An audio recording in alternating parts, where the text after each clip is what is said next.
നമസ്കാരം. കർമ്മ ന്യൂസിലേക്ക് സ്വാഗതം. മാസങ്ങൾക്ക് മുമ്പ് ബോബി ചെമ്മണ്ണൂരും അതേപോലെ തന്നെ മലയാളത്തിലെ ചില മുഖ്യധാരാ മാധ്യമങ്ങളും വലിയ പരസ്യ പ്രചാരണം ഒക്കെ നടത്തി മണിക്കൂറുകൾ കൊണ്ട് മലയാളികളുടെ കയ്യിൽ നിന്ന് 35 കോടിക്ക് മുകളിൽ പിരിച്ചെടുത്തിരുന്നു. അതൊരു ജീവൻ രക്ഷിക്കാൻ വേണ്ടിയായിരുന്നു എന്നൊക്കെയാണ് അന്ന് അവർ പറഞ്ഞിരുന്നത്.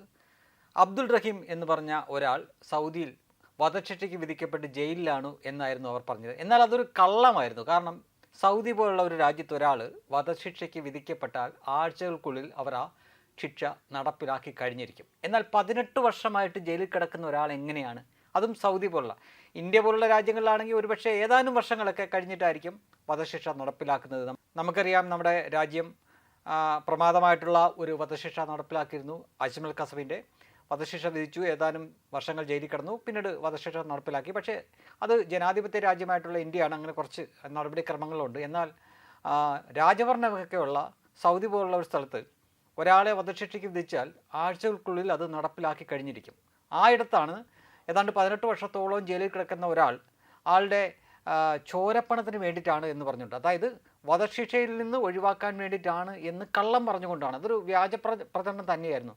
മറിച്ച് ജീവബന്ധത്തിന് കിടക്കുന്ന ആളെ രക്ഷിക്കാൻ വേണ്ടിയിട്ടായിരുന്നു എന്ന് പറഞ്ഞാൽ ഒരുപക്ഷെ ആളുകളുടെ സെൻറ്റിമെൻറ്റ്സ് അത്രയേറെയൊന്നും വർക്കൗട്ട് ആവില്ലായിരുന്നു. ഇത്ര പണം ഇത്ര കുറഞ്ഞ സമയം കൊണ്ട് അവർക്ക് സ്വരൂപിക്കാനും പറ്റില്ലായിരുന്നു. അപ്പോൾ എവിടേക്കോ ചില കളികൾ നടന്നിരിക്കുന്നു എന്ന് നമുക്കത് മനസ്സിലാക്കാൻ പറ്റും. പക്ഷേ ഇത്ര കാലമായിട്ടും എന്തായി ആ പണം? ആരുടെ കൈവശമാണ് ആ പണം സൗദി സർക്കാരിന് കൊടുത്തത് ഇന്ത്യൻ എംബസി അറിഞ്ഞോ അല്ലെങ്കിൽ ഇന്ത്യൻ സർക്കാർ അറിഞ്ഞോ? ഇതിനെപ്പറ്റിയൊന്നും ഒരാളും വ്യക്തമായി ഒരു ഉത്തരവും ഇതുവരെ നൽകുന്നില്ല എന്നത് ദുരൂഹമാണ്.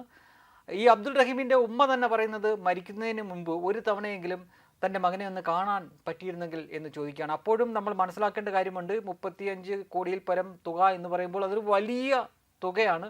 ആ തുക സ്വരൂപിക്കാൻ വേണ്ടിയിട്ട് ഇവർ ഉപയോഗിച്ചത് ഒരു തൂക്കുകയറിൻ്റെ പടവും അതിന് താഴെ ഈ അബ്ദുൾ റഹീം നിൽക്കുന്ന ചിത്രവും ഒക്കെ അദ്ദേഹത്തിൻ്റെ ജീവൻ രക്ഷിക്കാൻ വേണ്ടിയിട്ടാണെന്നൊക്കെ പറഞ്ഞു. അപ്പോൾ സ്വാഭാവികമായിട്ടും ജാതിയോ മതമോ ഒന്നും നോക്കാതെ ആളുകൾ തങ്ങൾക്ക് കഴിയുന്ന പോലെയൊക്കെ സഹായിക്കും. അതുകൊണ്ടാണ് വളരെ കുറഞ്ഞ സമയം കൊണ്ട് ഇത്ര വലിയ തുക സമാഹരിക്കാൻ പറ്റിയത്. പക്ഷേ അതുപോലും ഇങ്ങനെയൊരു അഭ്യാസം നടത്തേണ്ടിയിരുന്നോ എന്നാണ് ഇപ്പോൾ അന്ന് പണമിട്ടവർ തന്നെ ചോദിക്കുന്നത്. അബ്ദുൾ റഹീമിൻ്റെ മോചനത്തിന് വേണ്ടി മലയാളികൾ സ്വരൂപിച്ചത് 35 കോടിയിലധികം രൂപയായിരുന്നു. ഇതിനുവേണ്ടി ഒരു പ്രത്യേക ആപ്പ് പുറത്തിറക്കുകയും ആപ്പ് വഴിയും അതുകൂടാതെ ബഹുഭൂരിപക്ഷം പണവും സമാഹരിച്ചത് ബോബി ചെമ്മണ്ണൂർ നേതൃത്വത്തിലായിരുന്നു. ബോബി ചെമ്മണ്ണൂർ വലിയ തോതിലുള്ള ധനസമാഹരണം കേരളമുടനീളം സന്ദർശിച്ച് അബ്ദുൾ റഹീമിൻ്റെ മോചനത്തിന് വേണ്ടിയിട്ട് സ്വരൂപിക്കുകയായിരുന്നു. എന്നാൽ ഈ സ്വരൂപിച്ച പണം ഇപ്പോൾ എവിടെ എന്ന് ആർക്കും പറയാൻ സാധിക്കുന്നില്ല. ഇതിനിടെ ഈ 35 കോടിയോളം സമാഹരിക്കുന്നതിൽ മലയാളത്തിലെ ചില മുഖ്യധാര ചാനലുകളുടെ ഔദ്യോഗികമായിട്ടുള്ള അധികാരികൾ ഈ പ്രവർത്തനത്തിന് മുന്നിലും പിന്നിലുമൊക്കെ ഉണ്ടായിരുന്നു. അതൊരു ആരോപണമല്ല, അതൊരു സത്യം തന്നെയാണ്. ഇത്രയും പണം ബാങ്കുകളിലോ അല്ലെങ്കിൽ അബ്ദുൾ റഹീമിൻ്റെ കുടുംബത്തിൻ്റെ വശങ്ങളിലോ ഇതുവരെയും ആരും ഏൽപ്പിച്ചിട്ടില്ല.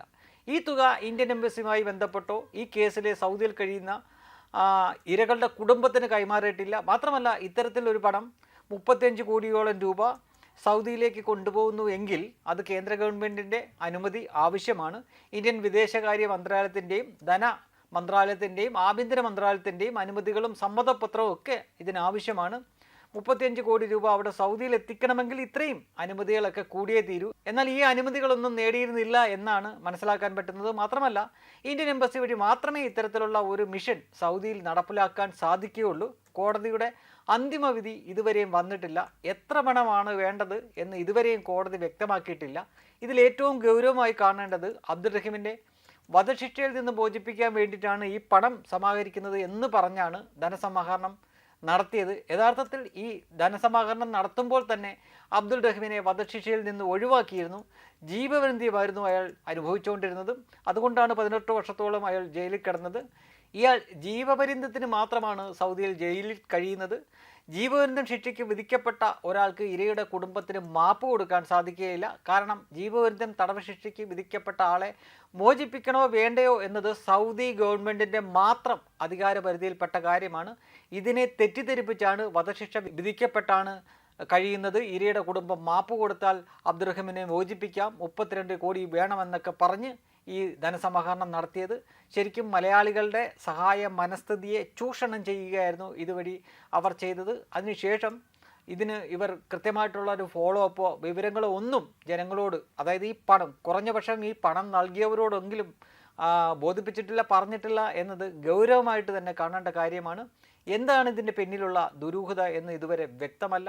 ശരിക്കും ഇതിൽ കേന്ദ്ര സർക്കാരിൻ്റെ ഏജൻസികൾ അന്വേഷണം നടത്തുന്നുണ്ടോ എന്നും അറിയില്ല. ഒരു പക്ഷേ ഉണ്ടായിരിക്കാം. കേരളത്തിലെ ഏതാനും ചില മാധ്യമങ്ങളും അതുപോലെ ബോബി ചെമ്മണ്ണൂരും ചേർന്നാണ് ഈ പരിപാടിയൊക്കെ നടത്തിയത്. ഇതുമായി ബന്ധപ്പെട്ട് NIA അന്വേഷണം ഇപ്പോൾ നടന്നു വരികയാണ് എന്ന് പറയുന്നു. ഇത്തരത്തിൽ വലിയ തോതിൽ ധനശേഖരണം നടത്തിയത് തെരഞ്ഞെടുപ്പ് ഘട്ടത്തിലാണ്, തെരഞ്ഞെടുപ്പ് കാലഘട്ടത്തിലാണ്. അതുകൊണ്ട് തന്നെ ഏത് കാര്യത്തിനാണ് ഉപയോഗിച്ചതെന്നും ഏത് മേഖലയിലേക്കാണ് പോയതെന്നും ഒക്കെ ഇപ്പോൾ ചില ആരോപണങ്ങളുണ്ട്. NIA അടക്കമുള്ളവർ ഇത് അന്വേഷിക്കുന്നുണ്ട് എന്നും പറയപ്പെടുന്നു. മാത്രമല്ല ഇതുമായി ബന്ധപ്പെട്ട പരാതികൾ CBIയും NIAയ്ക്കും ഒക്കെ ഒരു ഡസനിലധികം പരാതികൾ ഇതിനകം തന്നെ പലരും നൽകിയിട്ടുണ്ട് എന്നും അറിയാൻ സാധിക്കുന്നുണ്ട്.